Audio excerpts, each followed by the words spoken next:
एक साल पहले आज ही के दिन दिल्ली में चलती बस में गैंगरेप हुआ था और देश को हिलाकर रख देने वाली इस वारदात को लेकर जब पूरे देश में उबाल था, तब दिल्ली के ही एक होटल में एक और लड़की का यौन शोषण हुआ था। यौन शोषण का आरोप किसी और पर नहीं बल्कि सुप्रीम कोर्ट के पूर्व जस्टिस पर लगा और अब इस मामले में पूर्व जस्टिस ए.के. गांगुली पर यौन शोषण का आरोप लगाने वाली पीड़ित लॉ इंटर्न का बयान सामने आया है।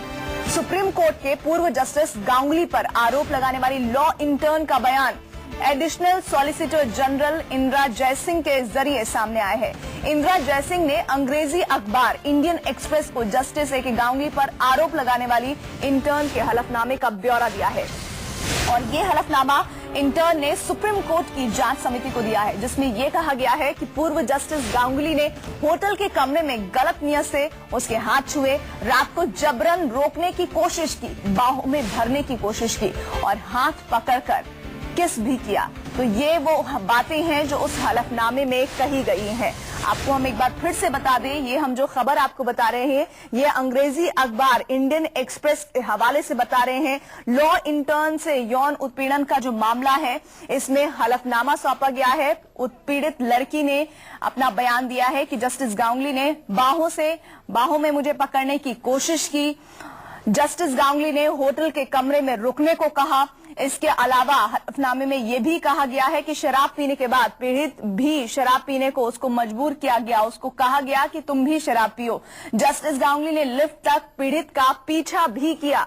ये वो बातें हैं जो हलफनामे में कही गई हैं। जस्टिस गांगुली ने लिफ्ट तक उस पीड़ित लड़की का पीछा किया और इस मामले में हम आपको एक बार फिर से बता दें कि ये जो आपको बातें हम बता रहे हैं, पीड़ित लॉ इंटर्न का ये बयान है, उसके आधार पर बता रहे हैं। सुप्रीम कोर्ट के पूर्व जस्टिस गांगुली पर आरोप लगाने वाली लॉ इंटर्न का बयान additional solicitor general Indira Jaising के जरिए सामने आया। इंदिरा जयसिंह ने ये अपने इंटरव्यू में, जो कि एक अंग्रेजी अखबार को दिया गया है इंडियन एक्सप्रेस को, उसमें उन्होंने ब्यौरा दिया है। जो हलफनामा है उसमें क्या बातें कही गई हैं एक बार फिर से आपको बता देते हैं। हलफनामा इंटर्न ने सुप्रीम कोर्ट की जांच समिति को दिया है, जिसमें उसने कहा है कि पूर्व जस्टिस गांगुली ने होटल के कमरे में गलत नियत से उसके हाथ छुए, रात को जबरन रोकने की कोशिश की, बाहों में भरने की कोशिश की और हाथ पकड़कर किस भी किया।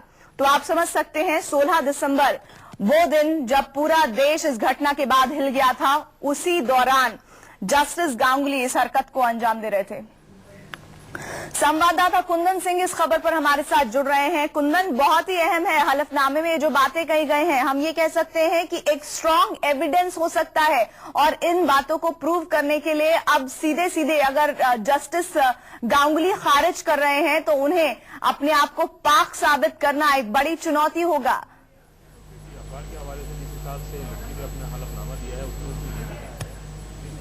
कुंदन, आप तक आवाज पहुंच रही है? एक बार फिर से आपको ये पूरी खबर बता दें। ये पूरी खबर जस्टिस गांगुली से जुड़ी हुई है, जिन पर संगीन आरोप लगा है। उन्हीं की एक लॉ इंटर्न ने उन पर यह आरोप लगाया है।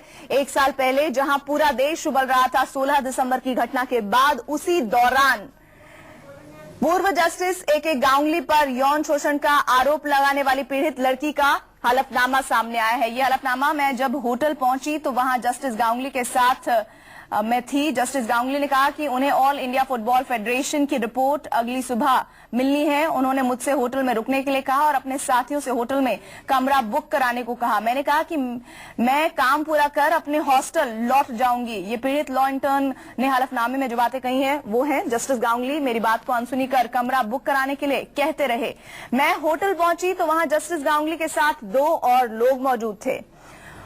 कुमार कुंदन संवाददाता न्यूज रूम से हमारे साथ जुड़ रहे हैं। कुमार, इस हलफनामे में कही गई बातें बेहद महत्वपूर्ण है और ऐसे में बहुत मुश्किलें बढ़ने वाली हैं गांगुली की।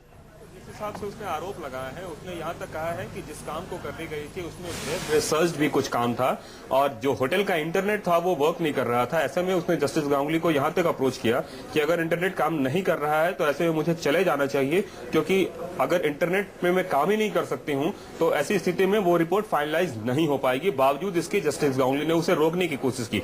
इतना ही नहीं, जस्टिस गांगुली ने उसके लिए अलग से कमरा भी बुक कराने की कोशिश की। इसके पीछे जस्टिस गांगुली का यह तर्क था कि किसी भी हालत में ये रिपोर्ट मुझे कल तक फाइनलाइज करनी है। पहली बात। दूसरी बात, लड़की का यह भी आरोप है कि डिनर के बाद जब मैं नहीं रुकना चाहिए, क्योंकि मुझे ऐसा लग रहा था कि जस्टिस गांगुली का इंटेंशन कुछ और है और इसको भागते हुए मैं वहां से निकलने की कोशिश की, तो ऐसी स्थिति में भी उन्होंने मुझे रोकने की कोशिश की और रोकते रोकते बाकायदा लिफ्ट की लॉबी तक आए और लिफ्ट तक आए, फिर लॉबी तक आए और बाद में रिसेप्शन तक भी आए और वहां भी वो मुझे यही समझाते रहे कि जो कुछ भी हुआ वो गलत था और मेरा इंटेंशन कुछ और था। तो पूरी बातें जिस हिसाब से है और जिस तरीके से लड़की जस्टिस गांगुली पर आरोप लगा रही है, ऐसे में उनके लिए थोड़ा मुश्किल होगा इसे प्रूफ करना। और इतना ही, लड़की ये भी कह रही है कि दूसरे दिन सुबह जब मैंने जस्टिस गांगुली को इस बात के लिए एसएमएस किया कि अब मैं आपके साथ काम नहीं कर सकती, तो इस पे भी उन्होंने रिप्लाई किया कि जो कुछ भी हुआ उसके लिए वो बुरा महसूस कर रहे हैं और उन्हें लग रहा है कि गलत हुआ है। तो इस तरह की कुछ बातें ऐसी है, अगर टेक्स्ट कन्वर्सेशन और सब कुछ वो सामने रख रही है,